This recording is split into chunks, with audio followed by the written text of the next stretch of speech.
ಅನಾವರಣ.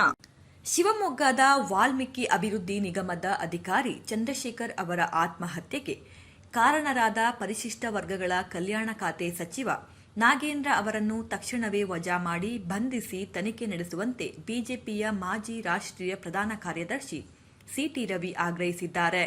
ರಾಯಚೂರಿನ ಮಸ್ಕಿಯಲ್ಲಿ ಪತ್ರಿಕಾಗೋಷ್ಠಿಯಲ್ಲಿ ಮಾತನಾಡಿದ ಅವರು, ಆತ್ಮಹತ್ಯೆ ಮಾಡಿಕೊಂಡಿರುವ ಅಧಿಕಾರಿ ಚಂದ್ರಶೇಖರ್ ಬರೆದಿಟ್ಟ ಡೆತ್ ನೋಟ್ನಲ್ಲಿ ಪರಿಶಿಷ್ಟ ಪಂಗಡದ ಬಡವರಿಗೆ ಸೇರಬೇಕಾದ 187 ಕೋಟಿ ರೂಪಾಯಿಗಳನ್ನು ಸಚಿವರ ಸೂಚನೆ ಮೇರೆಗೆ ನಕಲಿ ಖಾತೆಗಳಿಗೆ ವರ್ಗಾಯಿಸಿ ಅವ್ಯವಹಾರ ನಡೆಸಲಾಗಿದೆ ಎಂದು ನೇರವಾಗಿ ಆರೋಪ ಮಾಡಿದ್ದಾರೆ.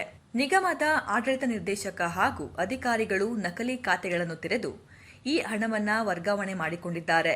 ಹೀಗಾಗಿ ಈ ಎಲ್ಲರ ವಿರುದ್ಧ ತಕ್ಷಣವೇ ಕಾನೂನು ಕ್ರಮ ಕೈಗೊಳ್ಳಬೇಕು ಎಂದು ಒತ್ತಾಯಿಸಿದರು. ನನ್ನನ್ನು ಅಪಮಾನಕ್ಕೆ ಇದು ಮಾಡಿದರು.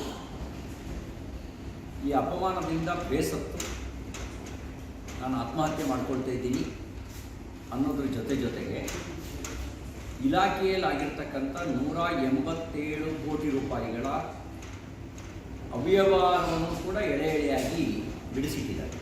ಇದರೊಳಗಡೆ ನನ್ನ ಪಾತ್ರ ಏನೂ ಇಲ್ಲ. ಈ ಅವ್ಯವಹಾರ ನಡೆದಿರ್ತಕ್ಕಂಥದ್ದು ಮಾನ್ಯ ಸಚಿವರ ಮೌಖಿಕ ಸೂಚನೆ ಮತ್ತು ವ್ಯವಸ್ಥಾಪಕ ನಿರ್ದೇಶಕರು, ಲೆಕ್ಕಾಧಿಕಾರಿ ಇವರುಗಳ ಕಾರಣದಿಂದ ಅಂತಕ್ಕಂಥದ್ದನ್ನು ತನ್ನ ಡೆತ್ ನೋಟಲ್ಲಿ ಬರೆದಿದ್ದಾರೆ. ಪರಿಶಿಷ್ಟ ಪಂಗಡಗಳ ಅಭಿವೃದ್ಧಿಗೆ ಬಳಕೆಯಾಗಬೇಕಾದಂಥ ಅದರಲ್ಲಿ ಗಂಗಾ ಕಲ್ಯಾಣ ಬೋರ್ ಕೊಡಿಸ್ಲಿಕ್ಕೆ, ಭೂ ಒಡೆತನ ಯೋಜನೆ ಅನ್ವಯ ಭೂಹೀನ ಪರಿಶಿಷ್ಟ ಪಂಗಡದ ಜನರಿಗೆ ಭೂಮಿ ಖರೀದಿಗೆ, ವಾಹನ ಖರೀದಿಗಳಿಗೆ ಬಳಕೆಯಾಗಬೇಕು.